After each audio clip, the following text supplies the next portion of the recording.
Why do you believe what you believe?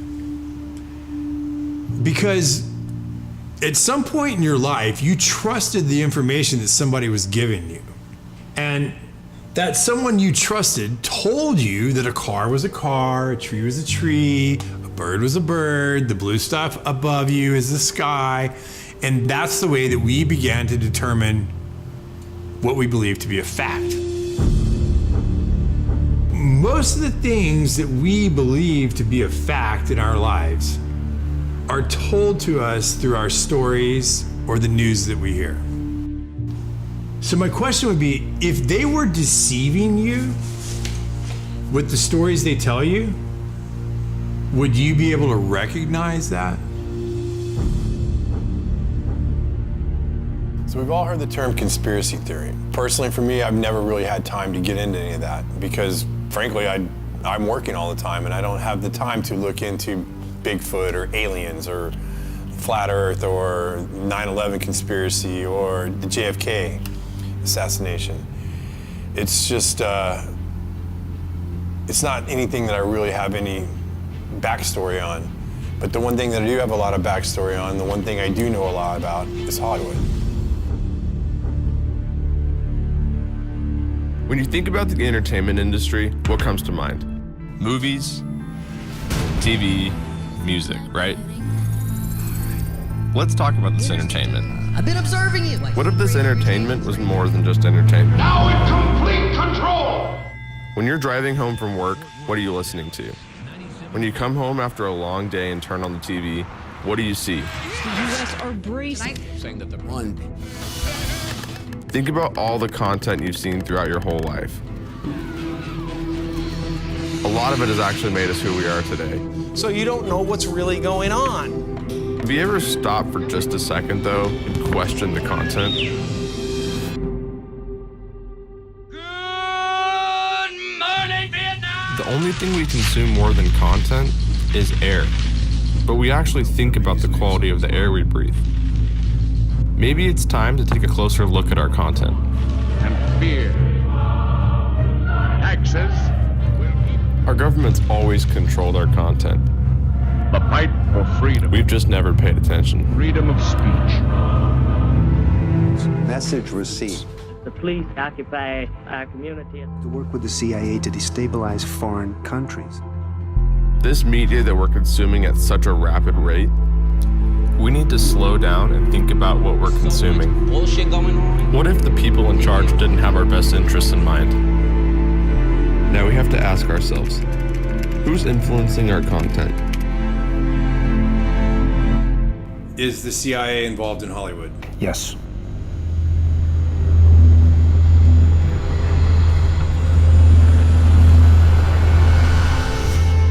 Guys, come ahead. I'm rolling. Go. That's good right there. It's picking up speed. Go, go, go. Go, go, go. Go, go, go.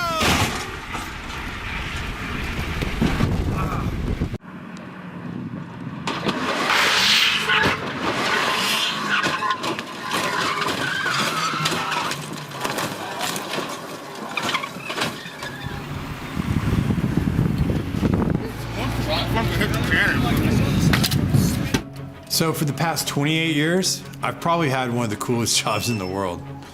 I was a professional stunt performer. I've worked with some of the biggest stars. I've got to be Batman. I've got to be James Bond. I've won World Stunt Awards. I am in the Screen Actors Guild. I'm in the DGA. I'm in the WGA. And last year, I got into the Academy, the Oscars. I worked my way up from being a stuntman to being a fight coordinator, to being a stunt coordinator, to being a second unit director. Action! First big job I get, I'm on Batman Forever. And I'm walking around set and I'm pinching myself. I'm looking over, there's Tommy Lee Jones, there's Jim Carrey, there's Val Kilmer, there's Drew Barrymore, there's Nicole Kidman. And I'm like, how did I get here?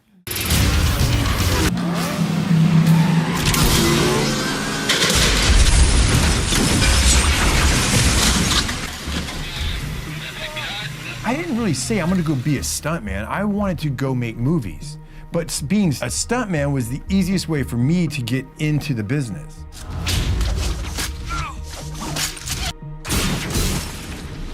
I didn't want to be an actor because like pretending to be a character. Well, being a stuntman, I was that character. I was the guy behind the illusion, creating it for the guy who's on the screen. I jumped out of that helicopter. I was in that fireball. I did whatever was being asked of the job.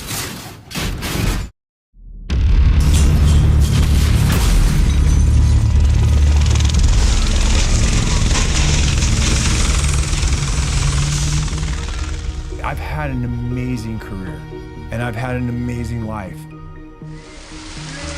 1, action! That's a cut.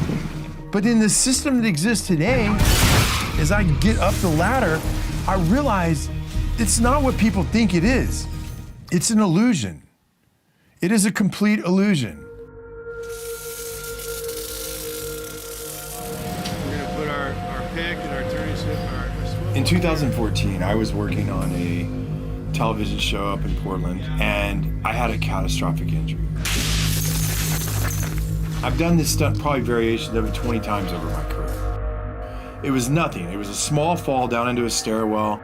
I did the first take fine, the second take, I knew I could do it better. I went up and I fell over the rail and I landed on the pipe down below and I burst fractured my L2 vertebrae and I was paralyzed from the waist down.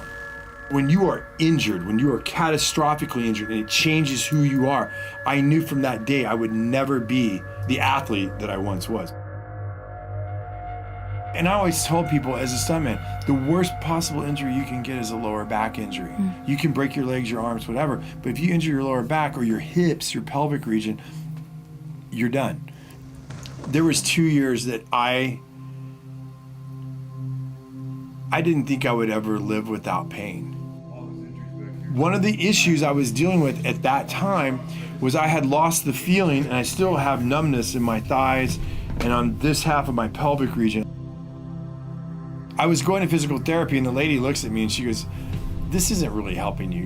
You're way more advanced than this stuff." And I go, "Yeah, I do this every morning." She goes, "Well, what's the real issue?" I said, "The real issue is my pelvic region." And so she said, "Okay, well, there's a woman who works here and she is a pelvic floor therapist." So how I met Mike, I met him, his spine was broken and he had partial paralyzation of his pelvic floor area. We help people when they have problems with the most important functions in your life, bowel, bladder, and sexual function. So one day we're in the middle of therapy and she stops me and she says, "Mike, I feel like you have really dark spirits over you. Can I pray for you?" And I was like, "Pray for me?" I'm like, "Yeah, sure, pray for me. I don't really believe in that stuff anymore, but yeah, go ahead, pray for me." So she prays for me. And I was kind of thinking while she's doing it, okay, this is weird, but okay, whatever. So for the next 2 or 3 months, I would go, and then every now and then she would stop me and she'd say, "Hey, can I pray over you?" I was kind of a little bit disgusted with his personality because he was all about himself and money, and I think the Lord had a lot of work to do in terms of humility with him. He made it very clear that he thought I was crazy, but he let me. After she stopped one day, and I said, "You are either 100% batshit crazy, or you think all this is real in the spirit world." And she looked at me and she said, "Michael, I am one of the only pelvic floor therapists in Southern California at the time. And when these satanic people and these evil people do their rituals to little girls and women and boys, who do you think puts them back together? I do. It's completely real, and you need to look into it." My awakening, it didn't happen at church the way that some people find God. I just pretty much had given up my faith and I'd given up where I was at, and I was just kind of at the point where I was like, okay, well, I'm gonna have the best time I can here, and when I die, that's it. I still wasn't sure if it wasn't 100% crazy or not, but I was reading these articles and looking at these things, and I was like,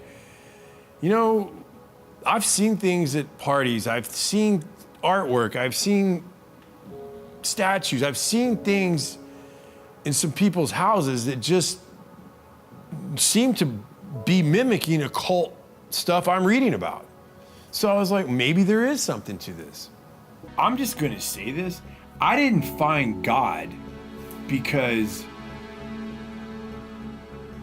I went to church.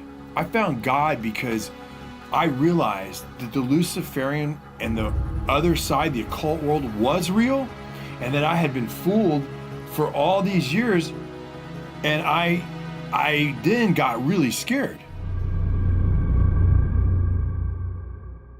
I got really scared because this was the first time in my life that I was having to question my own reality. Physically, I was crushed. I wasn't going to be who I was. And spiritually, I mean, if I'm being honest, I didn't know anything about being a Christian. I mean, really. And then professionally, everything that I knew about my career, I was starting to look at in a different way. I was starting to question my career in Hollywood from a different perspective. So I got off of social media and I made an anonymous account. I started reading blogs, looking at articles. I started reading books. I started watching videos online. I just started searching for the truth, and I was finding accounts that were searching for the truth themselves. They weren't mainstream accounts. These were accounts online that I felt like were like me. They were just looking for what the truth was. I didn't believe I was getting the truth from CNN, MSNBC, Fox. I didn't believe any of them. I just wanted to read it, absorb it, and digest it, and trust what my gut told me I was reading. As I did my research, I began to understand there's a very small group of people that influence all the companies that we watch. So they used to call them the Big Six. But Disney just bought Fox, and Disney controls Marvel, and Disney owns Lucas Studios. So look at that giant audience right here. Say a small group of people control the narratives and the content that we all see on all the channels. It makes you feel like, oh, I have lots of choices, but you don't. Who's telling them what to put on those channels? Where does that lead? Tonight, the FBI is on the case, and they are warning big companies in America to protect their data after a big Hollywood studio got hit by hackers and several blockbuster movies ended up online. This is the first time the United States has accused a foreign government of a cyber attack against an American corporation. And this interested me because I worked over at Sony quite a bit during my career, and I actually had to get LifeLock during the Sony hack, so I was curious. I was like, what was this really about? Well, the narrative put out in the public was Seth Rogen and James Franco made a movie about North Korea. And so they were mad, and so they decided to hack Sony to teach them a lesson. That was a public narrative that went out, and that's what I was like, well, that makes sense. You know, I know Seth and I know James, and they're definitely pushed the envelope of comedy, and their sense of humor is definitely their own. And I thought to myself, okay, that makes sense. And now private emails are going public.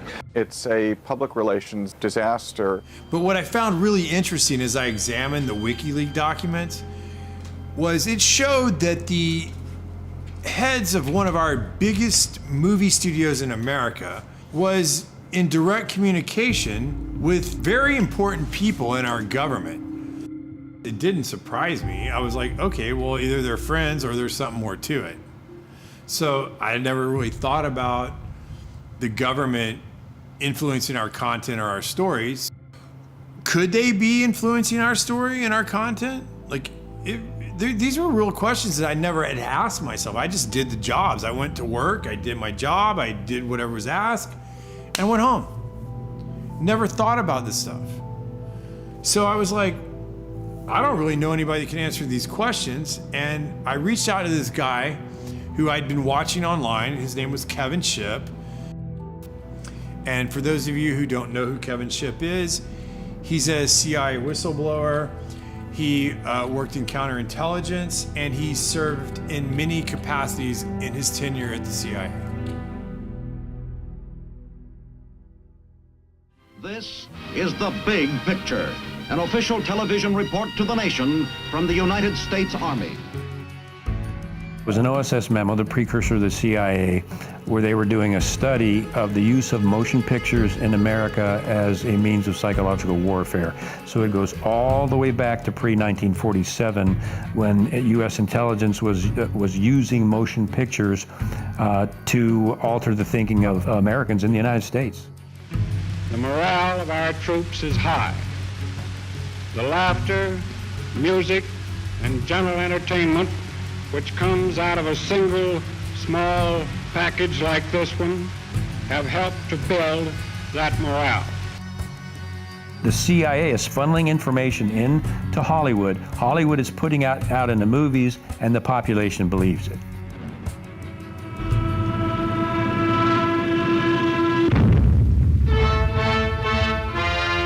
Taxes to bury the Axis.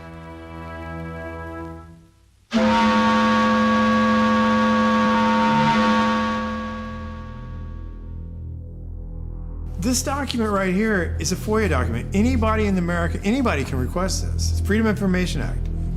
And in the 40s, they were telling you they controlled the radio stations. They controlled most of the mainstream media. They're telling you right here that motion pictures are used as psychological warfare. Why would they stop doing it? At no time has the CIA engaged in any political activity or any intelligence activity that was not approved at the highest level. Alan Dulles groomed and recruited Ian Fleming, and Dulles and the CIA actually helped Fleming write his books and paint the CIA in a favorable light. And they also, Dulles helped produce Thunderball to make the CIA and agents look like honorable, cool people. The CIA actually helped him write the books and write the script for that movie. And then the president of MPAA was actually providing intelligence to the CIA as an operative in that position in Hollywood. Mr. Fleming, in your books there's a great amount of detail. Is this detail based on personal experience? Do you make it up? Where does it come from? Well, I can say it's 90% from personal experience, really. Of course, if I started sticking too close to the true espionage work of today, I should be in trouble with the Official Secrets Act in England, even supposing I had access to information.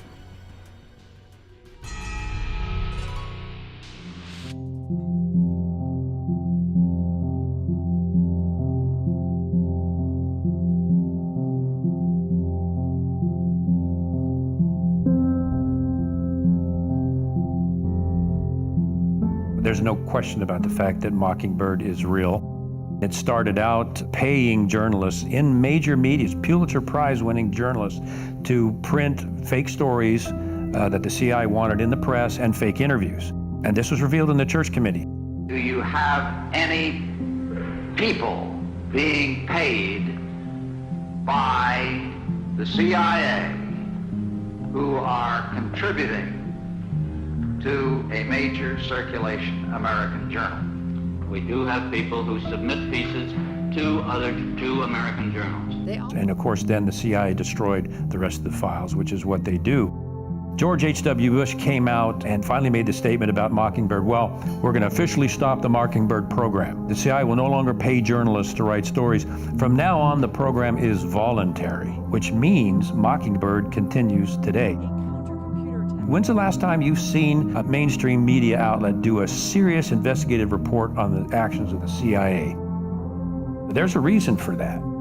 This would mean that the CIA could manipulate the news in the United States by channeling it through some foreign country. And we're looking at that very carefully. Would you say that continues today? Well, I would think probably for a reporter it would continue today, but because of all of the revelations of the period of the 1970s, it seems to me that a reporter's got to be much more circumspect in doing it now, or he runs the risk of at least being looked at with considerable disfavor by the public. I think you've got to be much more careful about it.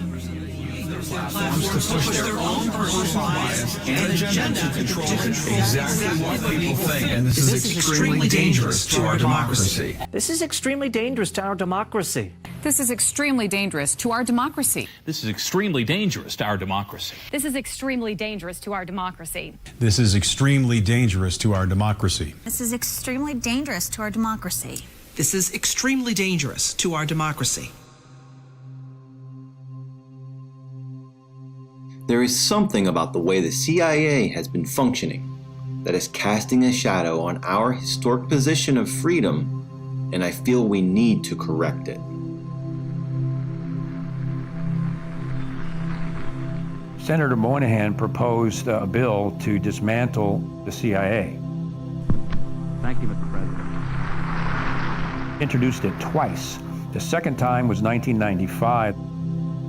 Ironically, 1 year later in 1996, the CIA established the Entertainment Liaison Office, which was specifically penetrated into Hollywood, and Chase Brandon was actually co-wrote scripts, for example, The Recruit. We're looking for high horsepower, high energy, very competitive people who are driven by patriotism and a sense of wanting to serve a greater cause. I am recruiting you. Would I have to kill anyone? Would you like to? So the CIA was and is in Hollywood, was and is contributing to Hollywood productions and that manipulation. The Recruit. Nothing is what it seems. As I started to wake up, I never actually considered that the CIA had an office in Hollywood. And I'm like, well, I see this, I see that. And I started putting feelers out, like, does anybody else see this stuff? And not many people were awake. But the one person that I reached out to was an old colleague of mine, a friend of mine named Brad Martin. And Brad and I had similar careers. We worked our way up through the business together. And I'm like, hey, Brad, you've seen this, you've seen that? And he's like, yeah, for sure. And so that gave me strength. That gave me like, okay, well, I'm not alone in this deal. And I'm gonna keep looking. Let me just say this. Brad's one of the greatest stuntmen I've ever met. Probably the best. I'm a very physically creative person. I've been doing action for movies for 26, 27 years. I excelled at the action aspect of it, at the physical aspect of doing the fights and doing the gymnastics and doing the falls and doing the driving. I trained really hard and became one of the top stuntmen in the business. I started becoming a fight coordinator, and then a stunt coordinator, and then an action director. Very few people have ever gotten to where I've gotten to, and I'm super proud of what I did.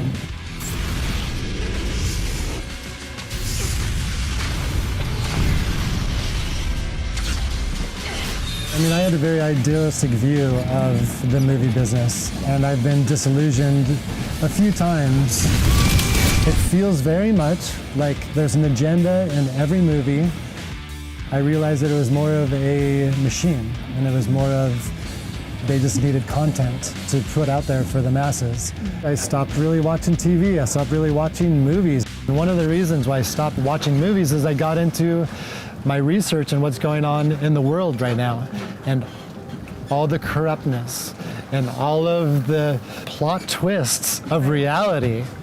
And I started realizing that reality is 20 times more interesting than Hollywood.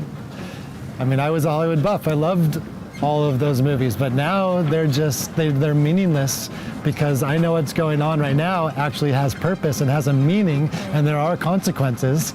And once this story is told on what's happening in the world right now, and all of the powers that be battling each other, it will be the greatest story ever told.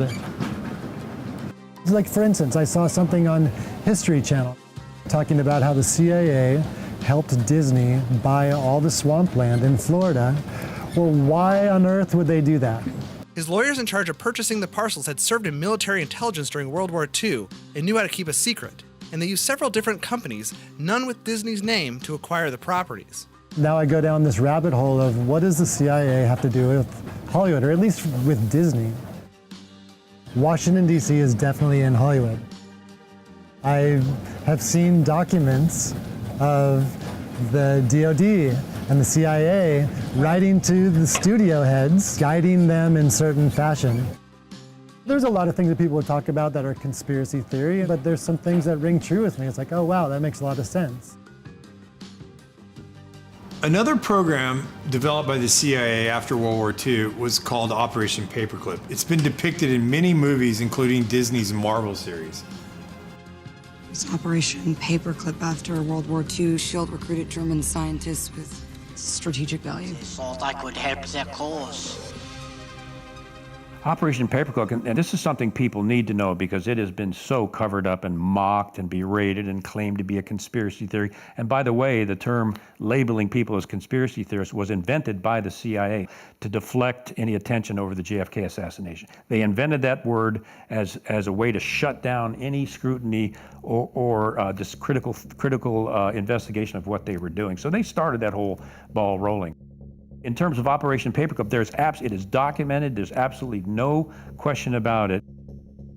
Allen Dulles, CIA director, was an associate of Heinrich Himmler of the Third Reich. So what Dulles proceeded to do when the Third Reich was brought down was he secretly brought all of the top Nazi scientists into the U.S. He falsified their files that he gave to Harry Truman, making them look like there were no war crimes.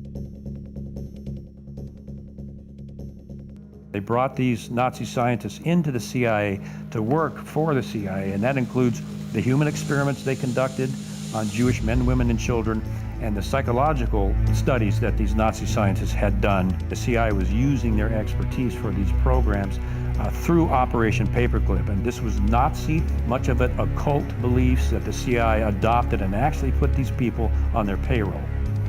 One of the programs that came out of Operation Paperclip was MKUltra. Now, MKUltra was a very complex program that dealt with human experiments and mind manipulation. As this 1952 CIA memo says, the aim is controlling an individual to the point where he will do our bidding against his will, and even against such fundamental laws of nature as self-preservation.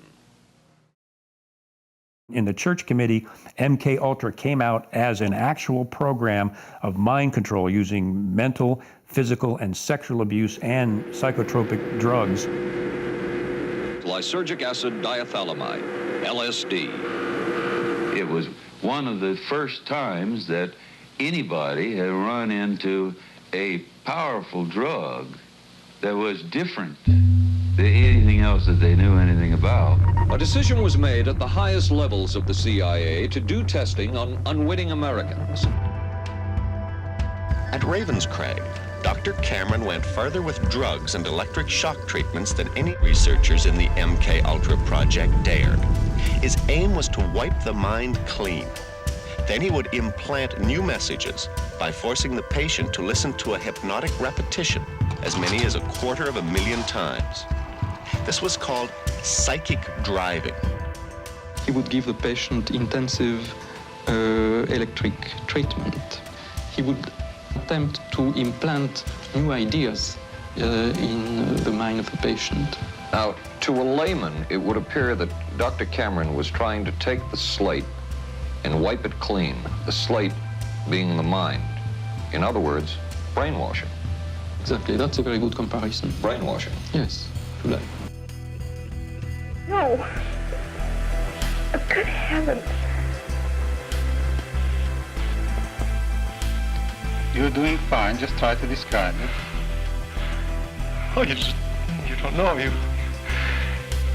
you want to give yourself surgery. How do you feel inside? Inside? I'm living inside. Nobody explained it to me. Nobody ever asked me if I was willing to do it or anything. They put me on sleep treatment. And they kept you asleep for 23 days. And while I was asleep, they were shocking the heck out of me with electric shocks and playing tapes. Why are you letting blame responsibility?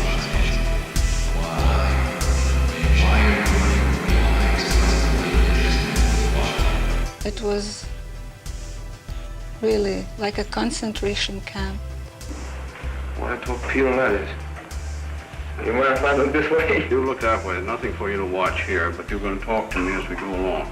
They couldn't go any further because CIA Director Richard Helms destroyed all the CIA's MK Ultra documents, and they had to rely on coached witnesses. So they were never able to dig even deeper. What they got was bad enough. It was never terminated. There's no evidence that it was ever terminated. No documents, no nothing, and not even an admission by the CIA that it's been terminated. How do you feel? I'm feeling better, thank you. Feeling better? Are you sleeping well? Yes, I'm sleeping better now. We could disable a whole city by putting a very small amount on a water supply. After all of these years of us, those of us who are involved in looking for this secret drug, this was the only thing that began to look for the first time like it might be something like that. So MK Ultra was one of the hardest programs for me to wrap my head around because it's a lot of subset programs. And I was really surprised that Brad Martin knew about MK Ultra. People think that research people are crazy for talking about MK Ultra, mind control. Even if they acknowledge that that existed, they go, oh, well, that ended in the 70s. That's a crock of shit. And perhaps the world's only hope of stopping a sinister assassination plot. The movie that I did involving that topic was Zoolander. The fashion industry has been behind every major political assassination over the last 200 years. I mean, at the time, I was making a comedy and I had no idea what I was involved with. But now looking back on the movie, I'm blown away at just the propaganda. Doesn't anyone notice this? I feel like I'm taking crazy pills! In a movie like Zoolander, when they're showing you that they're controlling Derek Zoolander's mind through mind control, you realize that they're trying to desensitize you and to make you think that what you're watching is fiction because it's in a comedy. It's like a mass MK Ultra now. Their purpose is to capture the minds of the people and feed them false history. The CIA is funneling information into Hollywood. Hollywood is putting out in the movies, and the population believes it. All right, so look, here's the deal. They have been desensitizing us since we were born, and I'll give you some examples. Let's start with the big one. Let's start with words we hear all the time and never even think about. Let's start with the word entertainment. To entertain. What does that mean? To bind or hold. To bind or hold what? An audience's attention. Okay, now let's take the word Hollywood. Where does that come from? Well, Hollywood comes from the holly tree. And the ancient Druids, back in the day, used to take the holly tree, make wands to weave spells, cast spells, or channel spells. And when they needed help, they would consult the Magi's or the mediums of the day to help channel their spells to the population. We'll cut to today. What do we have in our houses? We have these black boxes. What are they called? TVs. But if you stop and you say the word television, and when you turn on that television, what do you get? What's the first thing that pops up? A list of channels. And when you turn on those channels, what's on those channels? Programming. They are programming you. They've been programming your whole life. You don't even know it. They do it with your music. They do it with your TV. They do it with your movies. They do it with your games. They have been programming us and programming you since you were little, and you don't even know it because you don't even question it.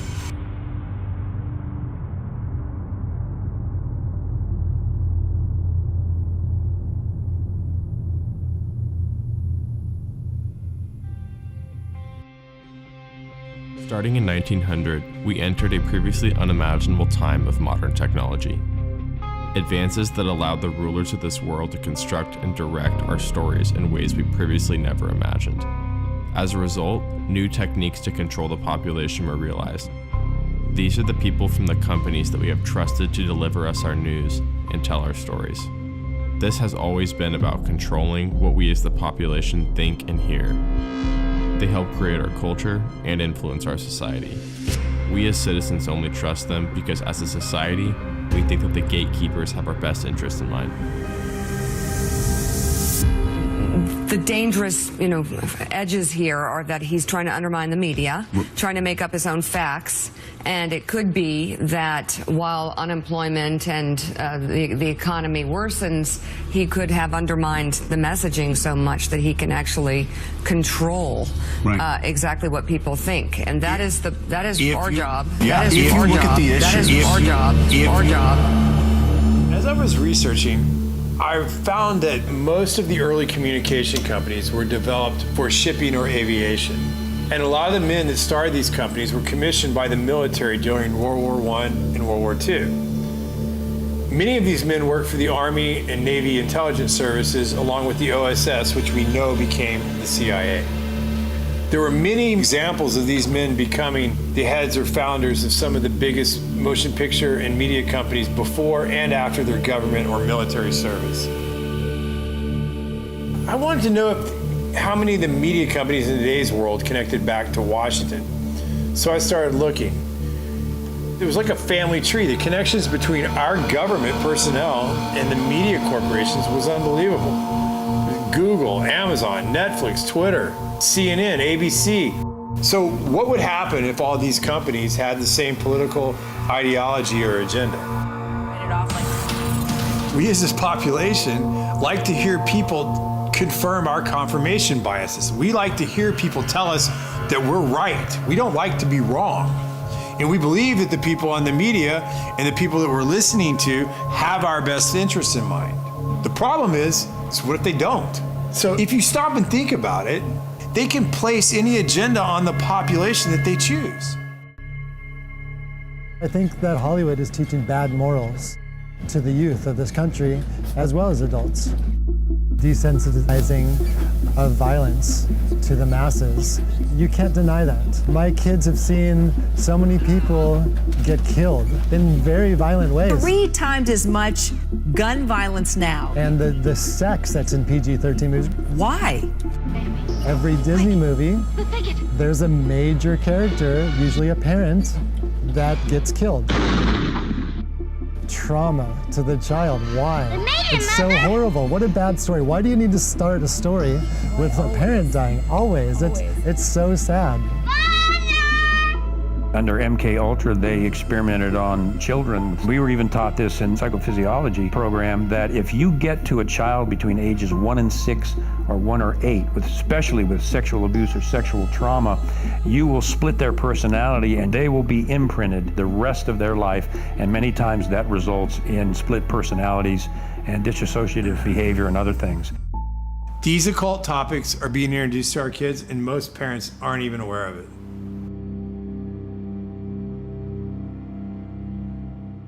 So the biggest surge with this occult type material took place in the late 60s and the early 70s with movies like The Exorcist, Amityville Horror, The Texas Chainsaw Massacre, Halloween, and Roman Polanski's Rosemary's Baby. And coincidentally, this same time period, it parallels the rise of the Church of Satan in Los Angeles, and it was founded by a guy named Anton LaVey.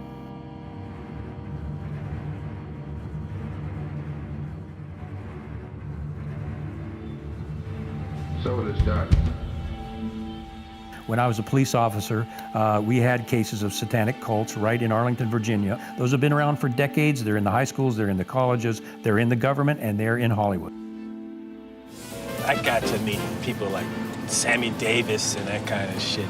Sammy told me he worshiped the devil. Sammy was like, Satan is as powerful as God. And I was like, what the fuck are you talking about? He says, why do you think there's so much anger in the world and killing and murder and Satan? And he saw my reaction to it, and he kind of lightened up on it. And he was like, the Dantana is dark, and it's the candles on the table, and Sammy's face over the candle. Satan is as powerful as God.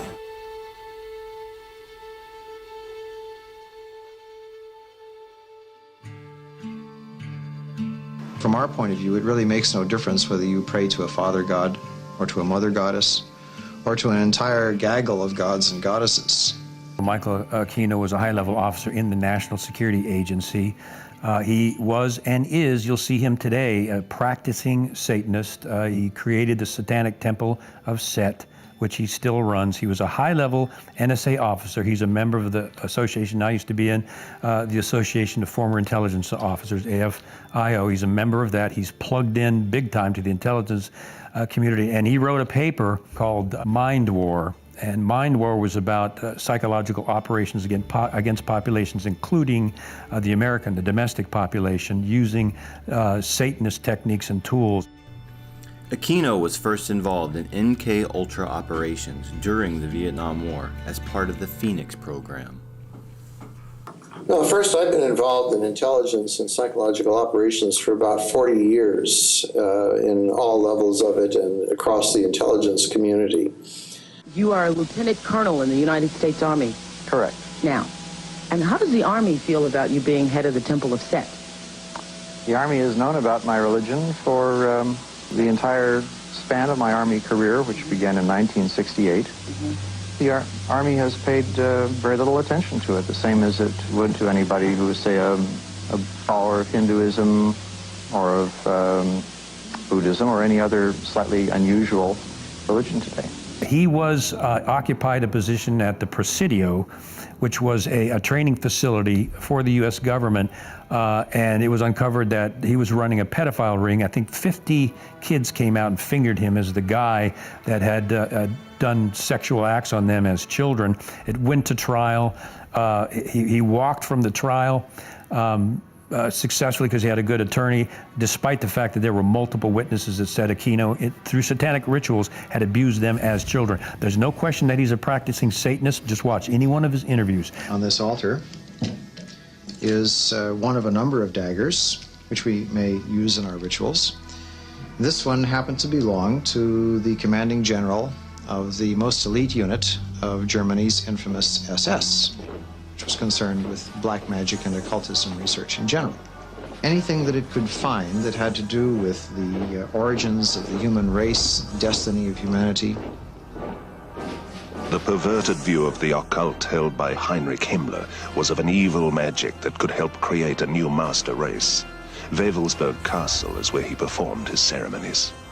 I have been to the Wewelsburg, which still preserves Heinrich Himmler's ritual chambers to this day, and have conducted a black magical ritual in the so-called Hall of the Dead beneath the Wewelsburg. This particular dagger is inscribed to our comrade in the Leibstandarte Theodor Wisch, Brigadeführer, a major general in the Waffen-SS.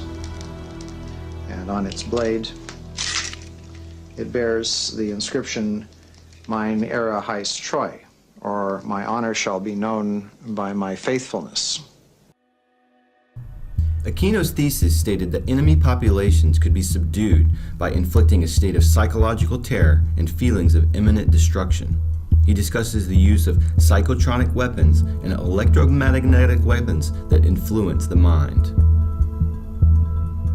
By extremely low-frequency signals, piggybacked on broadcasts of radio, TV, or microwave communications in order to influence and manipulate the thoughts and feelings of the target population. These ongoing MK-Ultra operations are functioning as a counterinsurgency and infiltration operation aimed at destabilizing the United States and other industrialized nations. I give the CIA a total credit for sponsoring and initiating the entire consciousness movement, counterculture events of the 1960s. History will judge the role of the CIA and other intelligence agencies in unwittingly contributing to the counterculture of the 60s through their intense interest in LSD and other hallucinogenics. But for the moment at least, the argument can be made that the CIA helped usher in the age of Aquarius.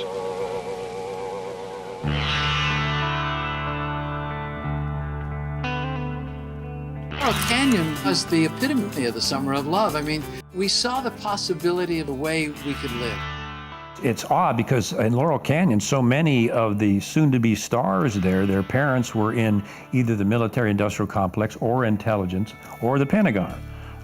In Frank Zappa's case, His dad was working at Edgewood Arsenal, where they were doing biochem studies, psychotropic, and exposing U.S. troops to VX nerve gas and other things. The family kept gas masks in their house. He grew up with that in case there was an accident. And Edgewood Arsenal was doing this very similar, related MK Ultra projects on U.S. troops. The Gulf of Tonkin is another prime example. The commander of the Gulf Fleet in the Gulf of Tonkin, his son was Jim Morrison. They claimed the USS Maddox was attacked by Vietnamese vessels. It was never attacked. As a matter of fact, they put ghost ships on the radar to make it look like they were Vietnamese ships. The Maddox was never attacked. It was an actual, literal false flag to enable the U.S. to declare war on Vietnam. So Jim Morrison's dad was involved in the false flag of the Gulf of Tonkin. After talking to Kevin, I started looking into Laurel Canyon. I drove down Laurel Canyon to Hollywood almost daily when I first moved out there. And I never knew that there was an old Air Force base called Lookout Mountain U.S. Air Force Base at the top of Laurel Canyon. And what's funny is, if you do the history of it, it's owned today by a guy named Jared Leto. Another tactic developed out of the MK Ultra project was the use of compromise and control via honeypots. The decision was made to do testing on unwitting victims. It was decided they should be on the fringes of society because they were most vulnerable. We did quite a study of prostitutes and their behavior. How do you take a woman who is willing to use her body to get money out of a guy to get him to talk about things which are much more important, like state secrets? We learned a lot about human nature in the bedroom. We started to pick up knowledge that could be used in operations. There would be victims in all of this. As one agency memo says, we have no answer to the moral question. That's one of the CIA's favorite tactic, are honeypots. And I work with CIA psychologists, and they're dirty. I always felt that every house should have its own secret panel. Mm-hmm. Oh, I see. You lift this up. Mm-hmm. This is a trap door. Opens up and looks into the cave, or what time is called the Wu Grotto. Oh, boy. They're running blackmail operations where they're getting very well-known government and private industry elite people in compromising positions at the Playboy Mansion, on Epstein's plane, on Orgy Island, and they're photographing them. And after that, it's like Congressman so-and-so or CEO so-and-so. I wouldn't bring that up if I was you, because we got photographs of you with a 14-year-old girl on Epstein's plane, for example. And you talk about shutting somebody up permanently, that's how they do it. What happens in the grotto stays in the grotto. Okay. Look, it's pretty simple if you think about it. To control the population, you have to control the people messaging the population. Some of these stars have 20, 30 million followers. That's more followers than CNN, Fox, ABC, NBC. These people have to be controlled. They can't just go off a message and start saying whatever they want to say. They have to be somewhat reined in. They have to be controlled, or they do not get the platform to have the voice that they have. Forget the politicians. The politicians are put there to give you the idea that you have freedom of choice. You don't. You have no choice. You have owners. They own you. They own everything. They own all the important land. They own and control the corporations. They've long since bought and paid for the Senate, the Congress, the state houses, the city halls. They got the judges in their back pockets. And they own all the big media companies, so they control just about all of the news and information you get to hear. They got you by the balls. It's a big club, and you ain't in it. You and I are not in the big club. And by the way, it's the same big club they use to beat you over the head with all day long, when they tell you what to believe. All day long, beating you over the head in their media, telling you what to believe, what to think, and what to buy. The table is tilted, folks. The game is rigged. And nobody seems to notice. Nobody seems to care. Good, honest, hard-working people, white collar, blue collar, doesn't matter what color shirt you have on. Good, honest, hard-working people continue. These are people of modest means. Continue to elect these rich cocksuckers who don't give a fuck about them. They don't care about you at all, at all, at all. Man. You know? And nobody seems to notice, nobody seems to care. That's what the owners count on, the fact that Americans will probably remain willfully ignorant because the owners of this country know the truth. It's called the American dream because you have to be asleep to believe it. If you stop for a second and you just look at the bigger picture and you check out for a minute and you kind of compare the ancient times to today, well, back then they had like what, demigods and gods. They were like Achilles, Hercules, Apollo, Mercury. All these were demigods.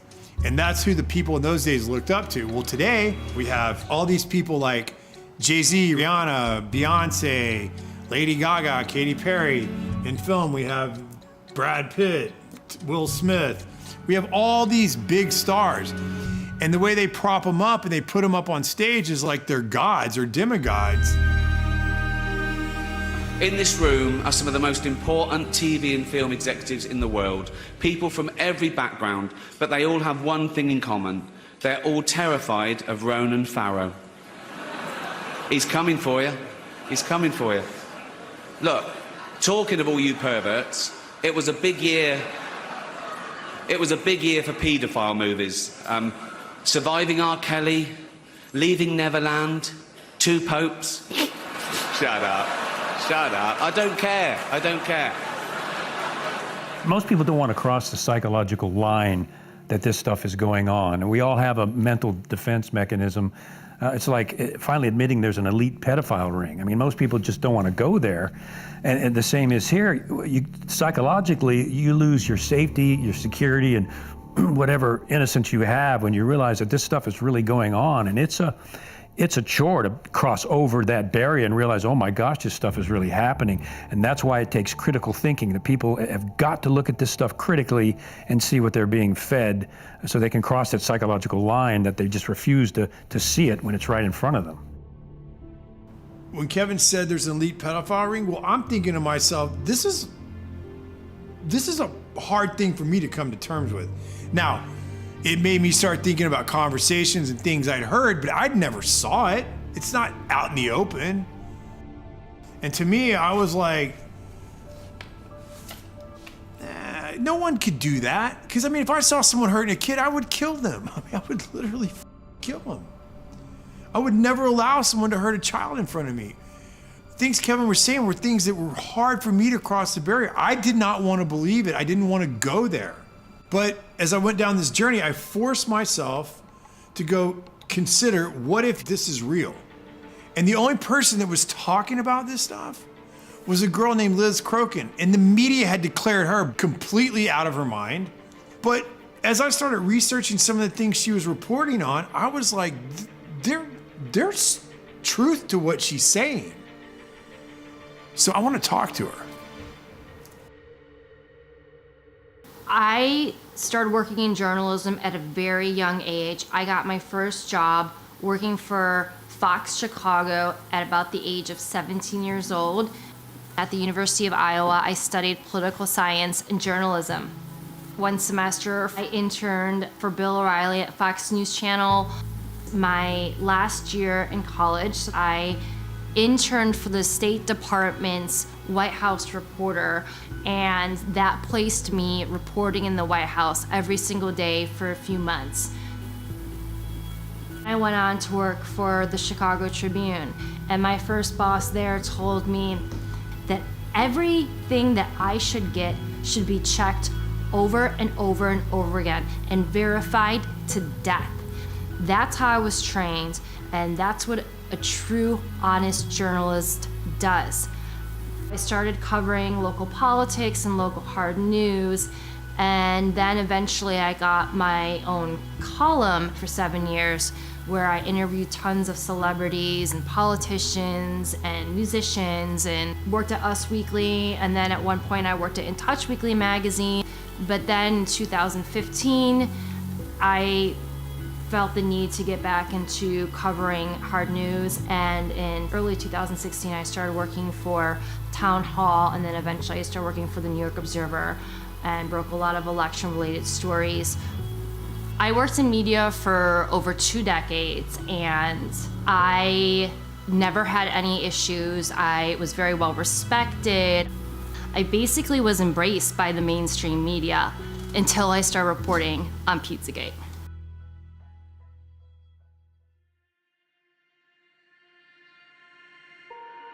Now, when Pizzagate came out, the media tried to turn Pizzagate into something that wasn't. Surprises of the presidential campaign was the explosion of fake news on the internet. 28-year-old Edgar Welch was arrested in Washington Sunday afternoon outside Comet Ping Pong, a popular family pizza parlor. D.C. police say Welch fired at least one round into the restaurant floor with an AR-15 rifle like this one on his Facebook page. No one was injured. Someone on Twitter, whose name remains unverified but has several thousand followers, posted that new emails found on Anthony Weiner's computer confirmed that Hillary Clinton was involved in a pedophilia ring. The rumor spread, inspiring some newfound internet sleuths to start digging around in John Podesta's hacked emails, searching for proof and location of the so-called sex ring. In those emails, they are absolutely littered with code words, and many of these code words are food words such as pizza. Somebody said to me, "Hey Dave, search for pizza in Podesta's emails. And once you go down that rabbit hole, you never really emerge the same person." It was obvious from the get-go that these words were code words for something else because the context that they were used in did not make sense. To be clear, not one single email in the Podesta emails discusses child sex trafficking or pedophilia. That is a fact. But there are dozens of what seem to be strangely worded emails dealing with pizza and handkerchiefs. Investigators say that those words in the emails about pizza and the talk of handkerchiefs is code language used by pedophiles. There is some kind of code language. They're just not talking about pizza, folks. Who phrases that? Who blocks out an hour of time to eat a slice of pizza? You can get a service for a half an hour, you can get a massage for a half an hour, but you can't get food for a half an hour. It just absolutely makes no sense. There's other ones like, the realtor found a handkerchief. I think it has a map that seems pizza related. And another one is, Obama spent $65,000 flying in pizza and hot dogs from Chicago. Are we using the same channels? Pizza is a well-known pedophile code word that actually has been used by law enforcement to arrest online sexual predators of children. And there's been multiple arrests that have been made by law enforcement of pedophiles trying to solicit children by using the pedophile code word pizza. 2007, unclassified FBI document. That document, according to the FBI, contains commonly used symbols by pedophiles to express their preference in children. Notice this one on the end, the triangle. That image signifies something called boy love. The pizza place next door to Comet Ping Pong Pizza, Besta Pizza, well, this was their logo until only a few weeks ago. People don't know that because the mainstream media refuses to cover it. The entire mainstream media redefined what Pizzagate was to make it sound ridiculous and less believable. And then they had people like Megyn Kelly come in, interview James Alefantis, didn't ask him any challenging questions. A conspiracy theory that even the DC police say has no basis in fact. She didn't ask him any questions about the pictures of children on his Instagram page looking abused, being sexualized. She didn't ask him about the pedophile talk. So the whole mainstream media painted him as this poor victim, as this person that was innocent, that was just victimized, as something that wasn't true. But just his Instagram page alone should have been enough for authorities to look into him. Investigators have already proven there's nothing to the story, right? Well, actually, no. And that's what you need to know. For all that is here, there has not been one single public investigation of any of this. Not from local police, not from the FBI, no one. And that has to be the big question. Not for Podesta or for pizza parlor owners, but for law enforcement.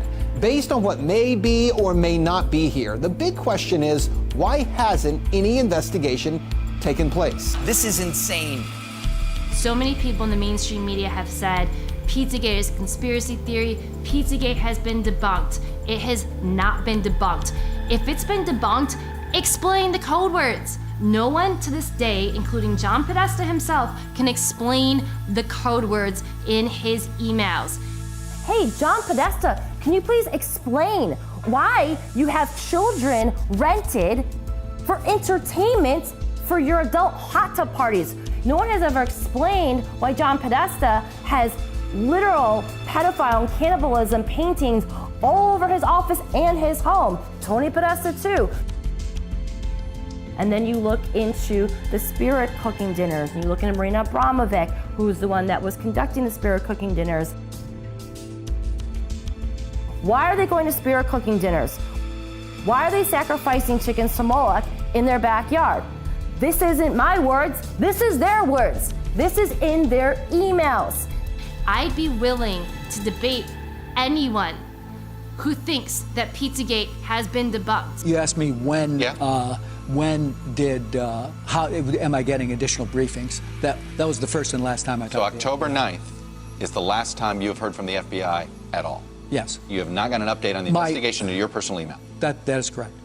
So not only did the mainstream media lie to you about Pizzagate, they actually told you that it was illegal to read John Podesta's emails on WikiLeaks. Chris Cuomo, with a straight face on CNN, looked into the cameras and said, it's illegal for you to read John Podesta's emails. Also interesting is, remember, it's illegal to possess these stolen documents. It's different for the media. So everything you learn about this, you're learning from us. That's how scared they are of those emails. And that's how explosive the content in those emails are. That they felt the need that they had to tell you, you could not read those emails, and if you do, you might get arrested. Lie. It's different for the media. So everything you learn about this, you're learning from us. People that blow the whistle on elite pedophiles tend to have accidents, and a lot of those people have died mysteriously. NBC News has learned that disgraced financier Jeffrey Epstein is dead. Epstein took his own life while he was behind bars. There's absolutely no excuse for this. What happened here, to me, is mind-boggling. The guy was a high-risk prisoner, wasn't he? I mean, he's a guy that there are probably 50 very important people that have a motive to kill him. We don't even know who they are. It's true. But we know there are some people that are in a lot of trouble because of Epstein. They know who they are. His flight logs contain names of some of the biggest, most famous, and most powerful people on the planet. Members of the royal family, Prince Andrew, models like Naomi Campbell, famous actors like Kevin Spacey, Bill Clinton on those flight logs over 25 times. Hillary Clinton, she's also been to the islands. So the bigger question is, how many people that went on his private jet, that went to his private island, that went to his massive ranch in New Mexico, were also involved in the rape, torture, and trafficking of children? It hides in plain sight. Epstein was hiding in plain sight. We all knew about him.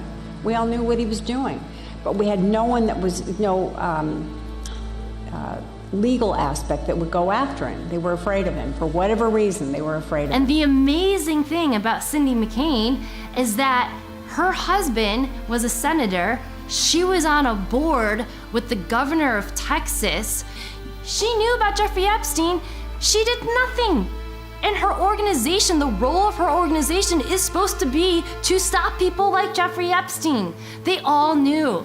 They did nothing about it. When Ricky Gervais said at the Golden Globes, you're all friends with Jeffrey Epstein, he wasn't lying.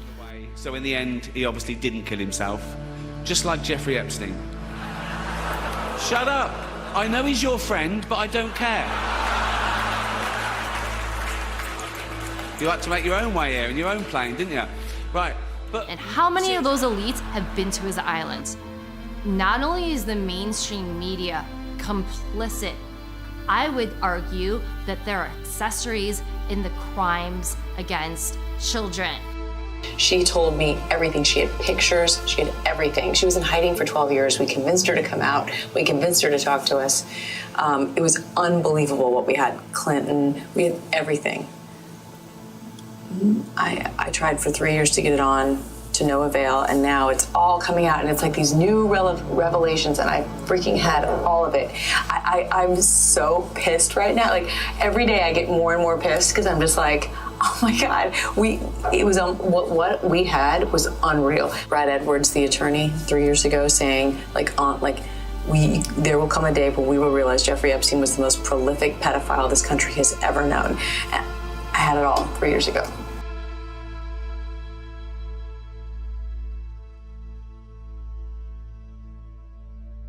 Then what happened in early 2018? Keith Raniere, who ran the NXIVM child sex trafficking cult, was arrested. Who else was arrested? Allison Mack. She's a famous celebrity who was on Smallville. She was also arrested for being a member of this cult that was involved in trafficking children. And not only trafficking children, they were running preschools down in Mexico. And NXIVM is another example of how these elite pedophile rings exist, because this was a massive organization. This was funded by really wealthy people, including the Seagram heiresses, Nancy Salzman and Claire Bronfman. So obviously they were using those preschools to traffic children.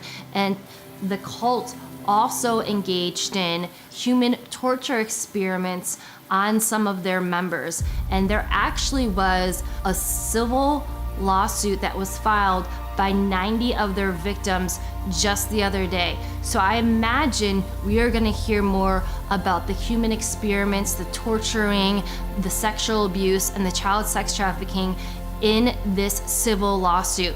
And a lot of the techniques that we see in this cult are very similar to the techniques that our government used in the MKUltra program. You guys are branding women with Keith's initials? And they were like, well, what's the bad thing exactly about that? Everyone in the outside world, AKA the real world, is like, they're branding women? So I left, I went to the executive board and I said, I want my photos back, I want my videos back, the branding session was filmed, I want all of that back, I want my collateral back. None of that happened. And it's the same fear, mind control, and you'll be destroyed if you get into the upper elites.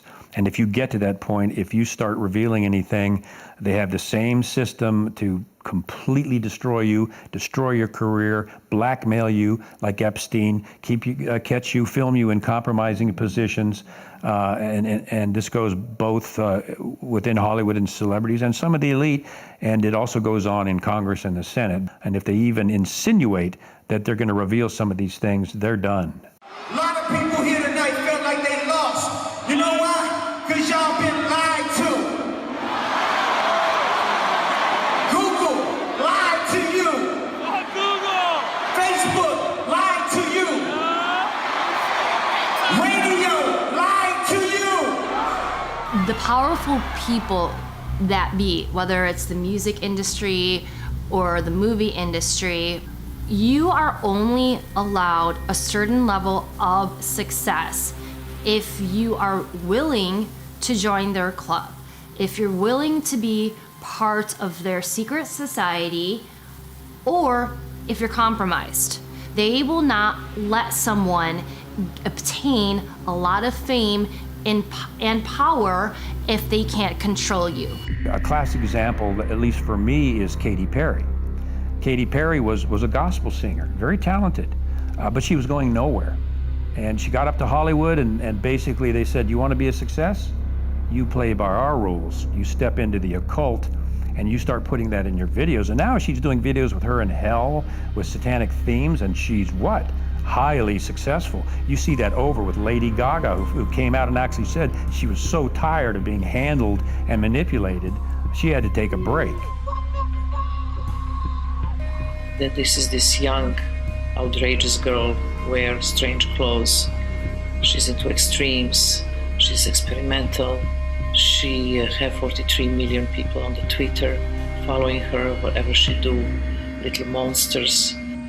And she came really very humble to my house and asked me if I can teach her.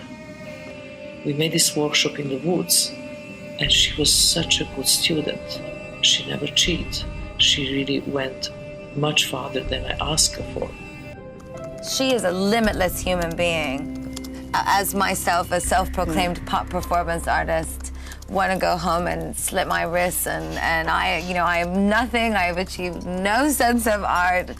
She is so boundless. Čuli za performance zbog Lady Gaga, odjednom su počeli da se interesuju za moj rad, tako da je prešla sam iz te, mislim, normalne kulture u mas kulturu, što je... Marina Abramovic, of course, is in the Podesta emails, and she's the one that conducts the Spirit Cooking dinners. She said that Marina did an exercise with her where she stripped her completely naked and left her in the middle of the woods to fend for herself and find her way back. Those are the kinds of things that people who are behind the MK Ultra programs do to children that they're mind controlling. We know Marina Abramovic is a Satanist. You Google Marina Abramovic's name in Spirit Cooking and you will find hundreds of pictures of Marina Abramovic's events where they will have, for example, a cake that looks like a human being and they'll depict human cannibalism. And they claim they're not engaging in cannibalism.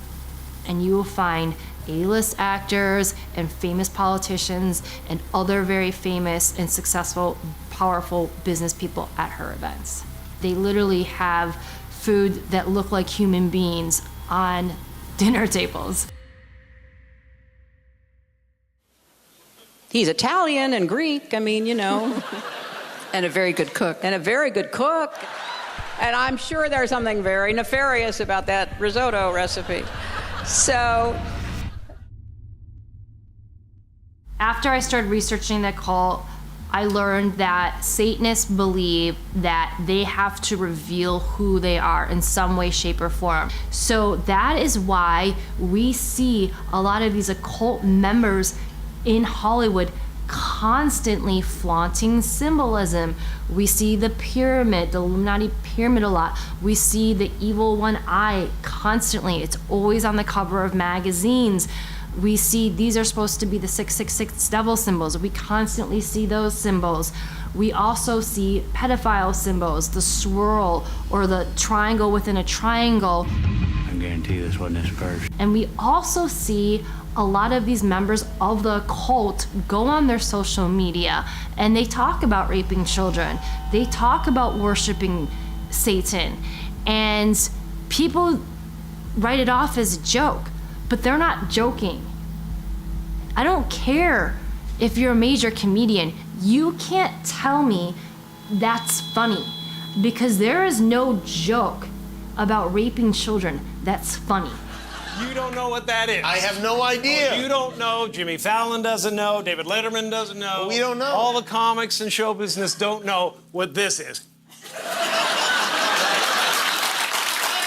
Takes guts to put out a film that does this because no one's done it up until now. But when that's done and people see these facts and they say, my gosh, I didn't know that. I didn't know that about the Gulf of Tonkin. I didn't know that about the Vietnam War. My gosh. And they go in and they check it out and it's all true. And now they're seeing the dots.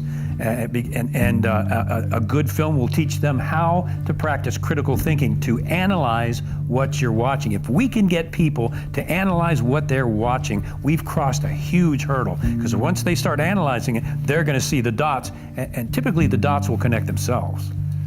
Liz Crokin put herself so far out in front that she was mocked. She was laughed at. She was called crazy.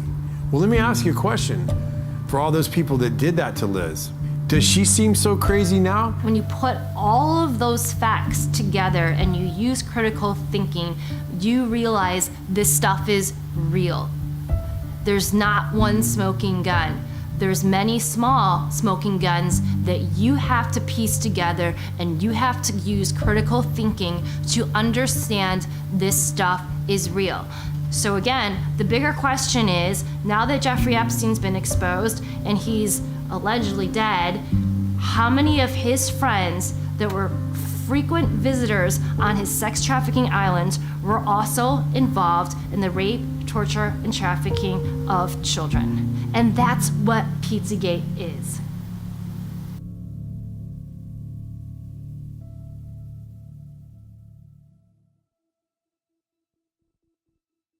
I guess what I'm asking you all to do is just disconnect for a second, stand back, look at the lyrics of your songs, look at the agendas of the movies, look at the messages of the media that you're absorbing.